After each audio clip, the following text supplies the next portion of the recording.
What's up, everybody? We're back here with Chapter 16 of Book 1 of the Royal Ranger series, A New Beginning. And just a little recap of Chapter 15. Maddie received her bow, which was not your standard longbow, but instead a recurve bow, and was being trained by Will on how to string it and use it. So let's get into 16. The 20 arrows grew into 40. Then Will finally relented and let Maddie rest for the day. That night the muscles in her shoulders, back, and upper arms ached and cramped as she tossed on her bed, trying to sleep. The strip of light under her bedroom door told her that Will was still awake. After an hour she rose, tiptoed to the door, and opened it a crack, peering through. Her mentor was sitting by the fire with a sheaf of papers on his knee. Reports from the other thieves she knew. As she watched, he took a sheet and placed it in a leather folder on the side table by his elbow. Could be him, Will muttered softly. Then he took up the next report, angling the page so that the candlelight struck it directly. Frowning thoughtfully, Maddie went back to bed. What was all that about, she wondered. Somehow she sensed it would be a mistake to quiz him on the matter. The next day, after she had completed her housekeeping duties, Will had her at it again. She shot 20 arrows, rested for 10 minutes, then shot another 20. Again her back and shoulders shrieked with pain, but she gritted her teeth and kept at it. By the end of the week she sensed that it was becoming a little easier to draw the bow back to the full length of the arrow. Her technique was improving and her muscles were toughening. The pain was still there, but now it was a dull ache, not the searing cramps of the first few days, and was decreasing with each passing day. As she practiced, she noticed Will's continuing preoccupation with the regular reports from rangers and other thieves. He would sit, his back against a tree, scanning the reports as they came in. She knew by now that it was a standard practice for rangers to keep up to date with events around the kingdom, but she sensed that this was something more than routine. Ever so often he would add a page or two to the growing file in the leather folder. After 2 weeks she found she could draw the bow with relative ease and hold it steady for several seconds. As this happened, she found her accuracy was improving and she was hitting in the center of the barrel more than half the time. Her misses and near misses were becoming less and less frequent. As he saw her technique and strength grow, Will began to work with her on accuracy. Don't try to aim down the arrow shaft, he told her. You have to sense where the arrow will go. You need to see the entire sighting picture, the bale of hay, the bow, and the arrowhead. Learn where the arrows will fly. She frowned. How do I do that? There's only one way. You practice, over and over again, so that aligning the shot to the target becomes an instinctive action. After a while, after seeing enough arrows fly, you'll instinctively know where to position the bow in the sighting picture. As the range increases, you'll also need to gauge how much elevation you give the arrow, how far above the target you need to aim to hit the center. Of course, archery wasn't the only skill she was practicing. He also set her to practicing with her throwing knife and the sax knife, using a pine board set against a tree for a target. As she became more proficient in putting the knives into a target from a short range, he moved her back so that she had to judge how to spin the knives twice on their way to the pine board. At least, she thought, this didn't have her with aching, cramped muscles.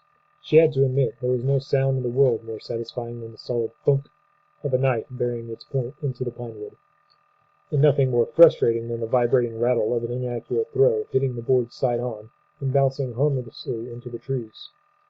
There were other lessons, too. Will showed her how the mottled, uneven design of the cloaks they wore helped them blend into the background of the woods around them. The modeling breaks up the regular shape of a person's body. There's nothing even. Everything is irregular and random, and the coloring matches the greens and grays of the trees and undergrowth.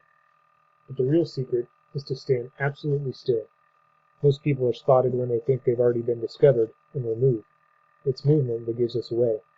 But if you can stand perfectly still, you'd be surprised how close a searcher can be and still not spot you. Remember the basic rule. Trust the cloak. The words echoed in his own mind as he spoke them. He remembered the countless times Halt had said them to him. He found there was something surprisingly satisfying in passing this knowledge on to a younger person, particularly as he found Maddie to be eager to learn. The skills of a ranger fascinated her. There was an adventurous spirit, like her mother, and she was more suited to learning about stalking and shooting than sewing and embroidery. There were still some aspects of her attitude that needed correction. She had spent her life so far being spoiled and having people accede to her every whim. As a consequence, she liked to get her own way.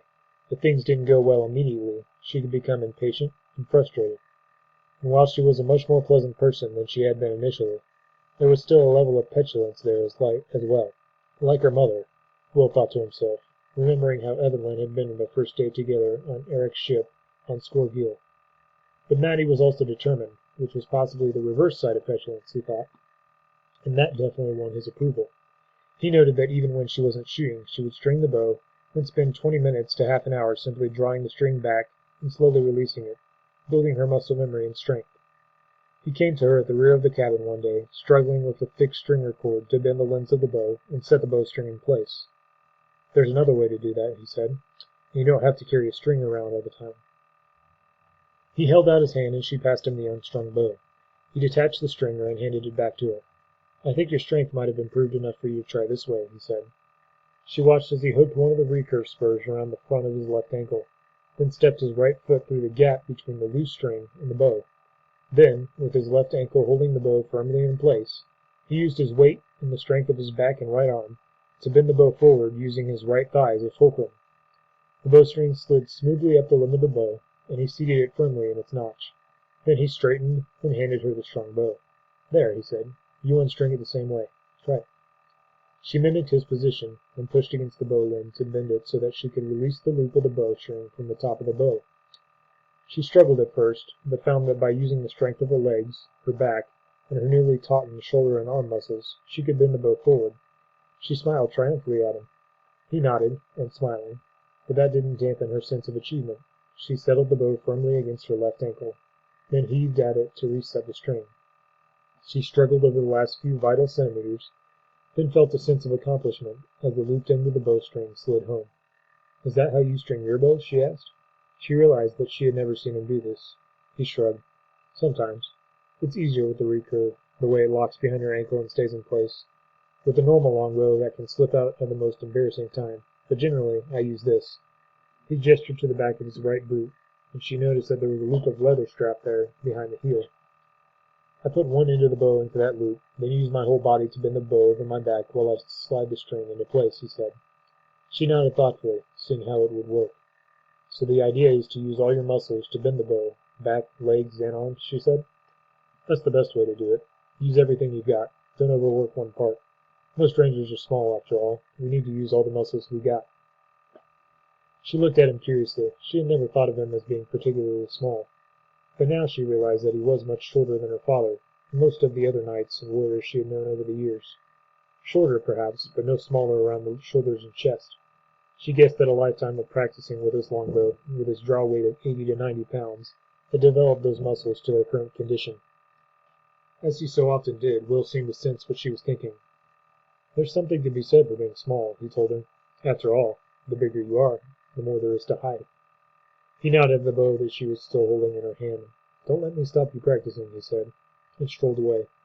A bundle of reports had come in with the mail courier that morning, and he needed to go through them. She began to draw the bow, pushing in and out, drawing the string back.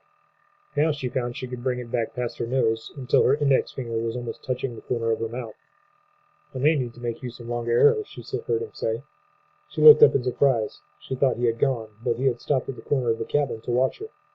"Keep practicing," he said, then moved away once more. Usually she practiced archery and knife throwing in the afternoon, with the mornings taken up by fitness training, distance running, and camouflage skills. But on this day, Will changed the routine.